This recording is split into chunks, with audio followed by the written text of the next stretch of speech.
அரசு திட்டங்களில் முதலமைச்சரின் பெயரை மற்றும் பயணத்தை பயன்படுத்த அதிமுகவினரால் வழக்கு பதிவு செய்யப்பட்டிருந்தது. ஆனால் தற்போது அதற்கான பதிலானது கிடைத்திருக்கிறது. அரசு விளம்பரங்களில் முதலமைச்சரின் பெயர்கள் மற்றும் படத்தை பயன்படுத்த தடை இல்லை என்று உச்சநீதிமன்றம் தீர்ப்பளித்திருக்கிறது.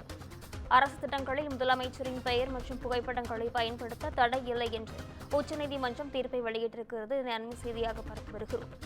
அரசு திட்டங்களில் முதலமைச்சரின் பெயர் மற்றும் படத்தை பயன்படுத்த அதிமுக தரப்பில் தடை கோரி வழக்கொன்று தாக்கல் செய்யப்பட்டது.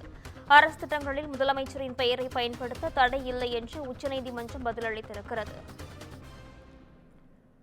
தமிழக அரசு திட்டங்களில் முதலமைச்சரின் பெயர் மற்றும் படத்தை பயன்படுத்த தடை இல்லை என்று உச்சநீதிமன்றம் தீர்ப்பை வெளியிட்டிருக்கிறது.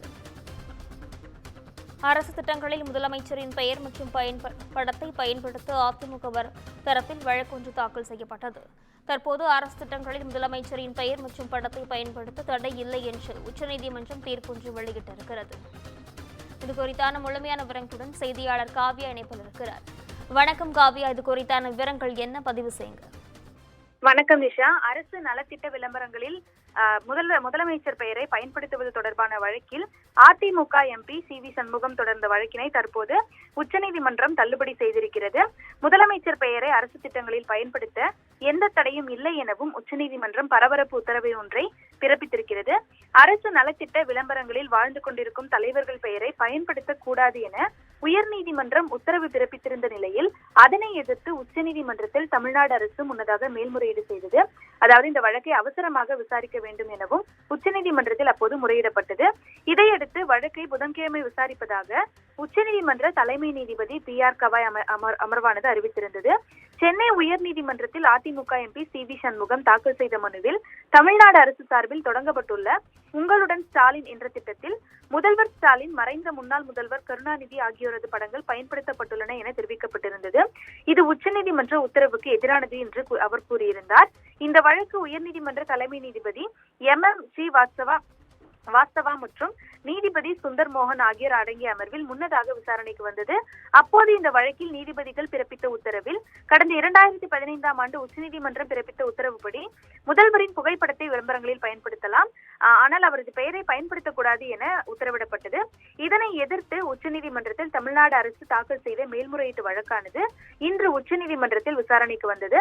தொடர்ந்து இருதரப்பு வாதங்களையும் கேட்டறிந்து உச்சநீதிமன்ற தலைமை நீதிபதி பி.ஆர். கவாய் தலைமையிலான அமர்வு அரசியல் தலைவர்களின் பெயரில் திட்டங்களை தொடங்குவது என்பது நாடு முழுவதும் பின்பற்றப்படும் ஒரு நிகழ்வு என கருத்து தெரிவித்திருந்தது. தமிழ்நாட்டில் பல்வேறு அரசியல் தலைவர்களின் பெயரில் 45 திட்டங்கள் அறிமுகப்படுத்தப்பட்டுள்ளன எனவும் தலைமை நீதிபதி பி.ஆர். கவாய் தெரிவித்தார். கட்சிகளுக்கு ஏற்படும் சங்கடத்தை கருத்தில் கொண்டு அந்த 45 திட்டங்களை நாங்கள் குறிப்பிட விரும்பவில்லை எனவும் அவர் சூசகமாக தெரிவித்ததும் குறிப்பிடத்தக்கது.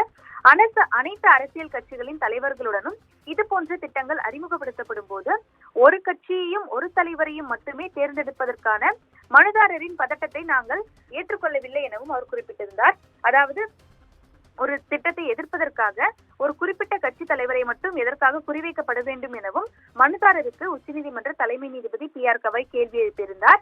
நிதி தவறாக பயன்படுத்தப்படுவது குறித்து மனுதாரருக்கு அவ்வளவு கவலை இருந்தால் அத்தகைய அனைத்து திட்டங்களையும் அவர் சவால் செய்திருக்க வேண்டும், அதனை எதிர்த்து அவர் வழக்கு தொடர்ந்திருக்க வேண்டும் எனவும் நீதிபதி தெரிவித்திருந்தார்.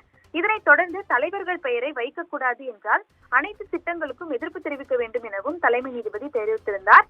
தொடர்ந்து உங்களுடன் ஸ்டாலின் பெயரை பயன்படுத்த தடையில்லை என உச்சநீதிமன்றம் தொடர்ந்து உத்தரவிட்டது. உங்களுடன் ஸ்டாலின் திட்டத்தை எதிர்த்த வழக்கில் உச்சநீதிமன்றத்தில் தொடர்ந்து இந்த உத்தரவானது பிறப்பிக்கப்பட்டிருக்கிறது. உயர்நீதிமன்றத்தில் வழக்கு தொடர்ந்த அதிமுக எம்பி சி.வி. சண்முகத்துக்கு அபராதம் விதிப்போம் என எச்சரிக்கை தெரிவித்ததோடு அவருக்கு 10 லட்சம் ரூபாய் அபராதம் விதித்தும் உச்சநீதிமன்றம் உத்தரவு பிறப்பித்திருக்கிறது. அதோடு சென்னை உயர்நீதிமன்றம் பிறப்பித்த இடைக்கால தடையை நீக்கி உச்சநீதிமன்றமானது ஆணை பிறப்பித்திருந்தது. அரசியல் மோதலை தீர்த்துக் கொள்வதற்கு நீதிமன்றத்தை மேடையாக பயன்படுத்தக்கூடாது என உச்சநீதிமன்றம் கருத்து தெரிவித்திருந்தது. அரசியல் பிரச்சனையை தேர்தல் களத்தில் தான் பேசிக்கொள்ள வேண்டுமே தவிர பேசிக்கொள்ள வேண்டும் என தொடர்ந்து கூறி வருவதாகவும் தலைமை நீதிபதி பி.ஆர். கவாய் தெரிவித்திருந்தார். இதனைத் தொடர்ந்து எதிர்க்கட்சியான அதிமுக எம்பி சி.வி. சண்முகம் தொடர்ந்த வழக்கில் உயர்நீதிமன்றம் தடை விதித்திருந்த உயர்நீதிமன்றம் பிறப்பித்த உத்தரவுக்கு தற்போது உச்சநீதிமன்றமானது தடை விதித்திருப்பது குறிப்பிடத்தக்கது. சட்டத்தை தவறாக புரிந்து கொண்டு அதிமுக வழக்கு தொடர்ந்திருப்பதாகவும் உச்சநீதிமன்றம் அதிமுகவுக்கு கண்டனம் தெரிவித்திருக்கிறது. காவ்யா, விவரங்களுக்கு நன்றி.